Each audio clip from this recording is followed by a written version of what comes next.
आप सब कैसे हो? आशा करता हूँ स्वस्थ होंगे, कुशल होंगे। Guys, welcome to my channel Saksham Guruji A to Z solution में आप सबका हार्दिक स्वागत है। मैं अरविंद कुमार आपसे हार्दिक रिक्वेस्ट करता हूँ कि जो मेरे चैनल पर पहली बार आए हैं उनसे हार्दिक अनुरोध है, हार्डली रिक्वेस्ट है कि वो मेरे चैनल को सब्सक्राइब करें, शेयर करें, वीडियो को लाइक कमेंट्स करें और बेल आइकन पर बटन दबाएं ताकि आने वाले वीडियो की नोटिफिकेशन आप तक पहुंच सके। गाइस, जिस कंटेंट की मैं बात कर रहा था वो कंटेंट बहुत ही इंपॉर्टेंट है और उस कंटेंट का, उस टॉपिक का सवाल बोर्ड में 100% आता है। 100% क्या, 101% पक्का आता है और वो टॉपिक बहुत इंटरेस्टिंग टॉपिक है और बिल्कुल इजी है। उसको आप इंटरेस्ट लेकर पढ़ोगे ना तो बिल्कुल इजी है। उस कंटेंट की बात करते हैं और उस कंटेंट में बहुत कुछ छुपा हुआ है। साथियों, अपने पिछले वीडियो में दो चरों वाले रैखिक समीकरण linear pair equation of two variable के बारे में पढ़ा था, जिसकी दो विधियों के बारे में अध्ययन किया था। वो थी प्रतिस्थापन और विलोपन विधि। साथियों, जिस कंटेंट की मैं बात कर रहा हूं वो कंटेंट तीसरी विधि है, जिसका एक बड़ा सवाल आता है ऐसे टाइप। वो विधि है ग्राफीय विधि, ग्राफिकल मेथड, है ना। जो लीनियर इक्वेशन है उसके जो टू वेरिएबल्स है एक्स और वाई, उसके जो सॉल्यूशन है, उसके जो हल है वो और ग्राफीय विधि यानी ग्राफिकल मेथड द्वारा कैसे ज्ञात किया जाए, वही कंटेंट आपके साथ में शेयर करने वाला हूं। इसका सवाल ज्यादातर बोर्ड में 4 नंबर या 5 नंबर का आता है। मैंने यहाँ 4 नंबर लिख दिया है, यानी 4 नंबर से कम इसका सवाल पक्का नहीं आएगा, 100% नहीं आएगा, यानी ये कम से कम 4 नंबर का पक्का सवाल आएगा। तो पिछले वीडियो अपन ने रैखिक समीकरण जो है, लीनियर इक्वेशन है, इसका कॉन्सेप्ट अपन ने पढ़ लिया था। तो इस वीडियो में अपन उस कॉन्सेप्ट को वापस नहीं पढ़कर डायरेक्ट अपन वीडियो पे चलेंगे और उस टॉपिक पे चलेंगे, ताकि लीनियर इक्वेशन के जो है, लीनियर पेयर इक्वेशन है जो, उसका अपन हल ज्ञात कर जा सकते हैं, वो भी ग्राफीय विधि से। तो वीडियो को अपन ज्यादा लंबा नहीं करें और अपन सीधा टॉपिक पे चलते हैं।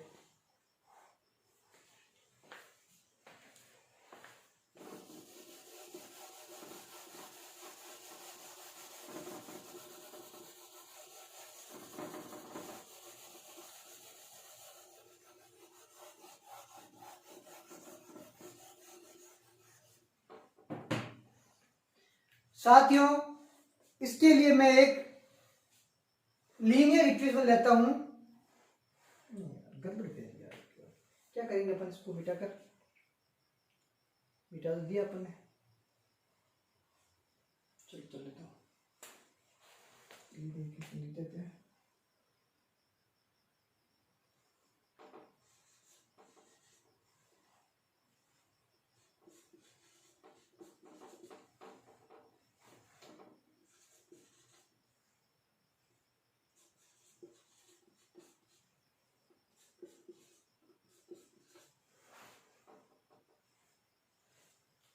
गाइस, मेरे पास दो लीनियर इक्वेशन है, यानी linear pair equation of two variable.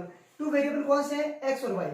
अब एक्स और वाई के मान अपन को ग्राफीय विधि द्वारा ज्ञात करने हैं, ग्राफीय मेथड द्वारा ज्ञात करने हैं। तो उसको अपन कैसे ज्ञात करेंगे, इसकी बात करते हैं अपन। तो ग्राफीय विधि द्वारा अपन को एक्स और वाई के मान ज्ञात करने के लिए अपन क्या करेंगे, सबसे पहले अपन दो टेबल बनाएंगे, दोनों वेरिएबल, दोनों जो अपने समीकरण है उसकी टेबल बनाएंगे, जिसमें एक्स और वाई के मान ज्ञात करेंगे। तो अपन को निर्देशांक ज्ञात करने, एक्स और वाई के मान ज्ञात करने, इससे अपन इसको ग्राफ बनाएंगे, ग्राफ प्लॉट करेंगे एक्स और वाई के बीच में, और जो इसके रेखा मिलेगी, जो आपको इसकी लीनियर लाइन मिलेगी, जो सरल रेखा मिलेगी, उसके आधार पर बताएंगे कि इसके हल कैसे होंगे।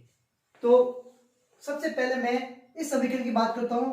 तो जानना, जब भी आपको एक टेबल बनानी है जिसमें एक्स और वाई के मान पता लगाने हैं, तो आपको जानना पूरे समीकरण को या तो एक्स के रूप में लिखो या पूरे समीकरण को वाई के रूप में लिखो। अब जानना, जिस वेरिएबल का गुणांक इकाई है, जिस वेरिएबल का कोएफिशिएंट यूनिट नंबर है, उसके बराबर पूरे समीकरण को लिखना है। यदि दोनों वेरिएबल है या दोनों वेरिएबल है, उसके कोएफिशिएंट यदि अलग अलग है, यूनिट नंबर नहीं है, तो आप किसी ग्रुप में लिख सकते हो। बाकी जानना, जिसका कोएफिशिएंट, जिसका गुणांक यूनिट नंबर है, उसको ही अपन समीकरण के बराबर लिखिए। कैसे लिखोगे? पहले समीकरण में पूरे समीकरण को मैं y के बराबर लिखता हूं। तो क्या करूंगा, मैं पूरे समीकरण को y के बराबर लिख दिया। y बराबर 2x, इधर जाएंगे 5 भी इधर जाएंगे, पक्षांतर करने पर तो ट्रांसफर हो जाएगा -5। तो इसका समीकरण इस प्रकार हो गया और अपन इसके बिंदु ज्ञात कर लेते हैं। बिंदु कैसे ज्ञात करेंगे? x और y।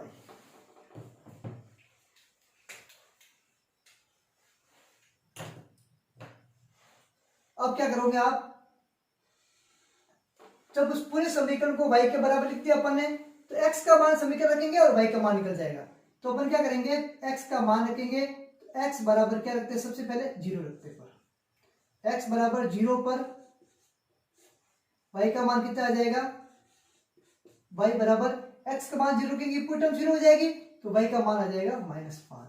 यानी x का मान 0 रखा और y का मान कितना आ गया? -5। दूसरी टर्म में देखिए अपन x बराबर, अब देखो यहाँ पर यदि माइनस की चीज रखते हैं तो संख्या जो बड़ी हो जाएगी तो आप ग्राफ प्लॉट करने में दिक्कत होगी। तो अपन क्या करते हैं? यहाँ पर माइनस की चीज रख देते हैं। x का मान रखते हैं अपन -1, इसका x का मान -1 रखेंगे तो ये पूरी टर्म हो जाएगी +k2 और +k2 -5 है ना, -k3। x का मान -1 रखा अपन ने, तो y का मान आ जाएगा -k3। ये अपन को दो बिंदु निकालने हैं। जानना, ग्राफ प्लॉट करने के लिए आपको ज्यादा 5-6 बिंदु निकालने की जरूरत नहीं है। आपको केवल और केवल ग्राफ की विधि में ग्राफ प्लॉट करना है, तो हर एक समीकरण में जो x और y के मान है उसके केवल दो बिंदु निकालिए। आप दो बिंदु निकाल से ग्राफ आसानी से निकल जाएगा। ग्राफ सीधी रेखा आएगा और दोनों सीधी रेखाएं कैसी प्राप्त होती है उसके अनुसार अपन हलों की प्रकृति ज्ञात करेंगे, हल ज्ञात करेंगे। x बराबर क्या रखा अपन ने? x बराबर माइनस रखने पर y का मान कितना आ गया? -3। तो यहाँ पर जो बिंदु बन गए अपने पास, वो क्या हो गया? 0, -5, -1, -3। बिल्कुल इजी है। इसको आप यदि बिल्कुल इजी तरीके से करते हो, जिसका सवाल आपके 100% जो बोर्ड परीक्षा में आ रहा है उसमें 4 जो भी मार्क्स से सवाल के आएंगे वो नंबर बिल्कुल नहीं कटने चाहिए, 1% भी गलती नहीं होनी चाहिए। आप इस वीडियो को पूरा देखेंगे तो आपको पता चल जाएगा किस प्रकार आपको ये सवाल करना है। तो पहले समीकरण का जो डाटा है अपने ले लिया, उसकी बिंदु भी निकाल दी। अब लेते हैं अपन दूसरे समीकरण को। दूसरा समीकरण क्या है? 2x - y 3y + 1 बराबर 0। अब देखो यहाँ पर x और y के दोनों कोएफिशिएंट, जो कोएफिशिएंट है वो यूनिट नहीं है। इसका मतलब आप किसी को ले सकते हो, पूरे समीकरण को y के बराबर ले सकते हो या फिर पूरे समीकरण को x के बराबर लिख सकते हो, कोई फर्क पड़ने वाला नहीं है, क्योंकि दोनों के कोएफिशिएंट क्या है? यूनिट नंबर नहीं है। तो अपन क्या करते हैं? पूरे समीकरण को x के रूप में लिख देते हैं। तो पूरे समीकरण को x रूप में लिखेंगे तो 3y जो है 3y है और जो 1 है वो जाएगा दूसरे पक्ष में, यानी दूसरी साइड में चला जाएगा। तो फिर क्या हो जाएगा? x बराबर 3y तो हो जाएंगे प्लस के और y हो जाएगा 1 हो जाएगा माइनस का और बट्टा 2। ये हो गया x बराबर। पूरे समीकरण को अपन ने x के बराबर लिख दिया। अब वही वापस आपको क्या करना है? इस प्रकार गाइस एक टेबल बनानी है और टेबल बनाने के बाद में आपको वही x y के मान आपको ज्ञात करना है। अब उसमें क्या है? पूरे समीकरण को गाइस मैंने x के बराबर लिखा है, तो पूरे समीकरण को x के बराबर लिखा है मैंने, तो y का मान रखेंगे तो x का मान निकलेगा। y का मान रखने से x का मान निकलेगा। ध्यान रखना, पूरे समीकरण को x के बराबर लिखा है तो y का मान रख दो आप। y का मान क्या रखे अपन? 0 रखे तो क्या आएगा? देखो 0 रखने से क्या आएगा? 0 रखे तो 3 - 1 यानी 0, 3 गुना 0 तो कितना हो गया? 0 और 0 - 1 क्या हो गया? -1 हो जाएगा। तो इससे क्या होगा? आंसर अपने पास नहीं आ सकते, बटे में आएंगे और वो परिमिति के रूप में आएंगे। तो अपन को ग्राफ प्लॉट करना तो दिक्कत हुई। अपन को ग्राफ प्लॉट में जानना हमेशा नंबर जो है, जो बिंदु है वो पूर्णांक नंबर में लाने हैं, इंटीजर नंबर में इस प्रकार जानना है। तो अपन ने क्या किया? अपन ने y का मान क्या रखेंगे? अपन 1। y का मान 1 रखा, यानी कि पहली कंडीशन में y बराबर 1 रखने पर y बराबर 1 रखेंगे, ये हो जाएगा 3 नहीं 3 - 1 यानी 2/2 कितना हो जाएगा? x बराबर हो जाएगा 2/2 बराबर 1। x का मान कितना हो गया? y का मान 1 रखा अपन ने तो x का मान y का मान 1 रखा, x का मान भी कितना आ गया? 1। दूसरी कंडीशन में क्या रखा? अब जानना, यदि जो y का मान 1 रखा अपन ने, तो अब दूसरी बार y का मान 2 रखने से संस्कार से नहीं आएगा, क्योंकि 0 पे नहीं आया तो 2 पे नहीं आएगा। तो अब क्या रखेंगे? y का मान 3 रखेंगे, y बराबर 3 रखने पर या -1 रखने पर y बराबर 3 पे क्या आएगा? 3 × 3 करेंगे अपन, तो 3 को मल्टीप्लाई करें तो 9 - 1 कितने हुए? 8 9 माइनस कितने हुआ 8, 8 में अपने 2 का भाग दिया अपन ने तो कितना हो जाएगा 9 माइनस 1/2 यानी कि x बराबर 8/2 बराबर 4, यानी कि अपन ने मान के रखा x का मान 3 रखा तो y का मान कितना आया 4। तो यहाँ पर जो बिंदु प्राप्त हुए अपन को x और y के रूप में, x और y क्या बने बिंदु के निर्देशांक हो जाएंगे, तो बिंदु प्राप्त हुए अपने पास वो हो जाएगा 1 1 व 4 3। ध्यान रखना बिंदु निकलते समय ध्यान रखना या बिंदु को लिखते समय ध्यान रखना आपको हमेशा x की टर्म पहले लिखनी है और y की टर्म, क्योंकि बिंदु जो होता है वो हमेशा एक्स वाई फॉर्म में होता है, यानी एक्स पहले आएगा निर्देशांक और वाई का निर्देशांक बाद में आएगा। अब अपने पास बिंदु प्राप्त हो गए, अब आप क्या करना है, आपको दोनों रेखाओं का, दोनों समीकरणों का ग्राफ प्लॉट करना है जो सीधी रेखा आएगा, क्योंकि इसका नाम ही क्या है लीनियर इक्वेशन, लीनियर यानी कि रैखिक समीकरण, यानी कि इसका ग्राफ खींचेंगे अपन तो सीधी रेखा आएगा, इसी इसका नाम क्या है लीनियर इक्वेशन। तो गाइस फिर अपन क्या करेंगे, इस समीकरणों के ग्राफ प्लॉट करेंगे, दोनों समीकरणों को ग्राफ पे प्लॉट करेंगे। तो जो बिंदु अपन ने निकाले हैं इस बिंदु के आधार अपन क्या करेंगे ग्राफ प्लॉट करेंगे। सबसे पहला बिंदु कौन सा है 0 और -5, तो 0 और -5 बिंदु क्या होगा यहाँ होगा अपने पास। फिर अपन ने लिया -1 और -3, -1 और -3 बिंदु होगा यहाँ पे, इस प्रकार होगा। पहले आपको -1 चलना है, फिर चलना है, ये अपने 9th में कर चुके हैं अपन, 9th क्लास में अपने आपको पढ़ा होगा कि लीनियर पे जो लीनियर इक्वेशन है इसके द्वारा अपना सरल आकार कैसे खींचते हैं। तो अपन ने क्या किया, अब दोनों बिंदु को क्या करना अपन को मिलाना है। तो दोनों बिंदु कैसे मिलाएंगे अपन, सबसे पहले एक स्केल लेंगे और स्केल से अपन क्या करेंगे इस बिंदु को मिलाएंगे और आप इस प्रकार एक बिंदु मिलाएंगे, इस प्रकार एक सीधी रेखा आपको मिल जाएगी। फिर आपको आगे तक बढ़ाना लंबा तक, मैंने लंबा तक नहीं बढ़ाया है, बाकी आपको लंबे तक बढ़ाना ऊपर तक और स्केल से बढ़ाना है। फिर आप क्या करेंगे दो समीकरण लेते हैं, एक और एक बिंदु का होगा यहाँ होगा, x पे भी एक y पर भी एक। फिर 4 और 3 बिंदु 4 x पे 4 और y पे 3, ये बिंदु लगभग यहाँ होगा। अब इन दोनों बिंदुओं को आप क्या करना है मिलाना है, ये आएगा दूसरी रेखा का आलेख।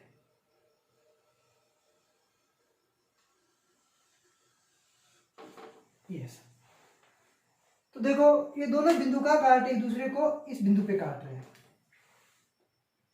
दोनों रेखाएं एक दूसरे को काट रही हैं, इसका मतलब क्या काट रही हैं ई बिंदु पर। तो ई बिंदु आपको यदि प्राप्त करना है, ई बिंदु क्या होगा इसका होगा, तो अपन क्या करेंगे इस पर एक लंब खींचेंगे और इस पर भी एक अपन लंब खींचेंगे। तो यहाँ पे जो लंब मिल रहा है वो क्या मिल रहा है -1 पर, y पे मिल रहा है -1 पर और x पे मिल रहा है -2 पर। x का मान तो कितना हो जाएगा -2 और y का मान हो जाएगा -1। x का मान तो हो जाएगा -2 और y का मान हो जाएगा -1। तो आप इसको लिखेंगे कैसे, सबसे पहले जानना लिखने का एक तरीका है, हेलो का लिखने का एक तरीका कैसे होगा वो भी बताता हूँ आपको मैं। तो आपको क्या करना है, इसको मिटा देता हूँ मैं एक बार। यहां तक करने के बाद आपको क्या करना है, आपको लिखना है ऐसे दोनों सरल रेखाएं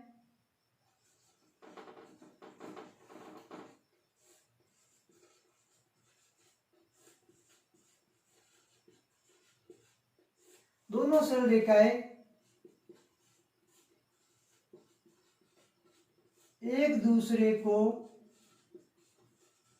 बिंदु -2 -1 पर प्रतिच्छेद करती है, अतः समीकरण युग्म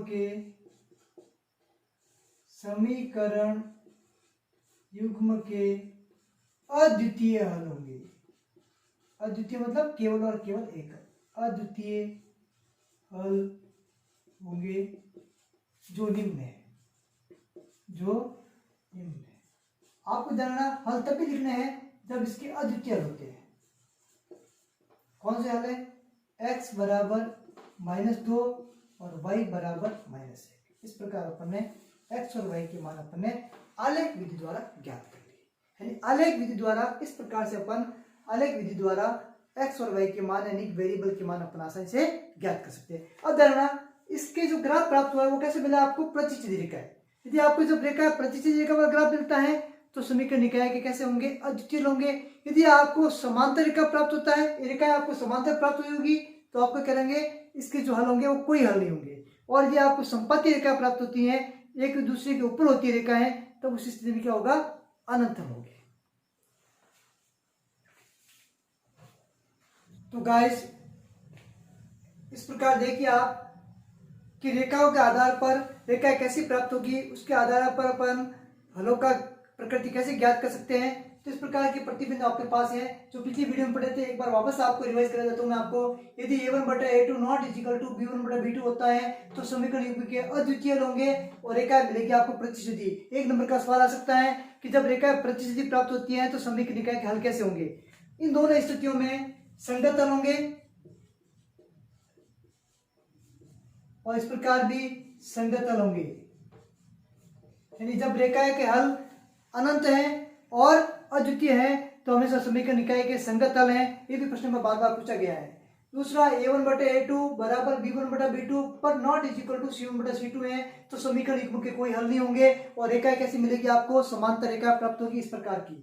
और यदि a1/a2 b1/b2 बराबर c1/c2 है, तो आपको अनंत हल प्राप्त होंगे समीकरण युग्म के और रेखा एक दूसरे के संपाती प्राप्त होती।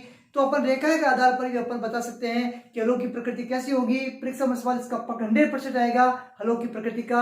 जो पिछले वीडियो में अपने के मान के लिए कुछ अज्ञात राशि के मान के बारे में पढ़ा था, वो सवाल पक्का आएगा।